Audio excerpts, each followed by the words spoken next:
House Republican Conference Chairwoman Liz Cheney of Wyoming said this week that white supremacist ideology has penetrated both of America's political parties. We've seen anti Semitism, white supremacy, Holocaust denial by people both on the right in the Republican Party and by people on the left in the Democratic Party. Cheney said Wednesday during a meeting with the Cheyenne Rotary Club, according to the Casper Star Tribune, they can have no place in our political discourse. We have to be very clear that we stand for freedom and justice and equality and that we're going to fight for those things. Cheney did not specify to whom in each party she was referring to, but has made similar comments on a number of occasions over the past several months, particularly in the wake of the January 6th riot at the Capitol by a mob of Trump supporters, including adherents to the QAnon conspiracy theory.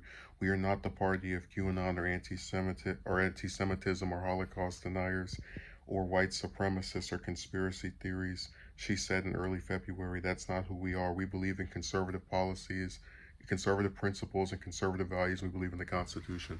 So let's actually address something, because this is a story I find really interesting. I'm a person who I would say is left-wing, but I also am someone who I think is fair. I've spoken of Republicans I've spoken of Democrats I don't like. And again, if a member of either party does something specifically good or bad, I'll make note of it. So I try to be as nonpartisan as I can be when it comes to my criticisms. But I really don't like. I'm reading this statement, right? When she says anti-Semitism, I know she's talking about the right wing con job that they've done on Ilhan Omar, where when she criticizes the Israeli government, which again, it's a government, it's not a person, it doesn't have a religion. She's an anti-Semite. So we know that she's talking about her and Tlaib and anybody else that has rebuked the Netanyahu policies. I can't think of any Democrats that support white supremacy. Like, and maybe at first I want to give her the benefit of the doubt and say maybe she's talking about the Dixiecrats.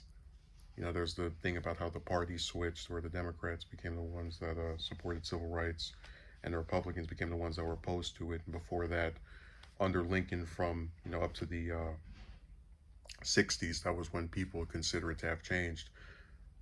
And I thought maybe she was referring to that, but now I'm not really sure, because these are supposedly current things that are happening.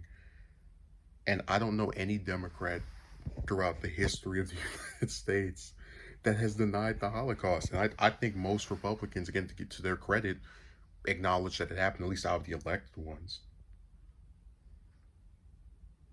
This just feels like a real false equivalency. Like, oh yeah, there are.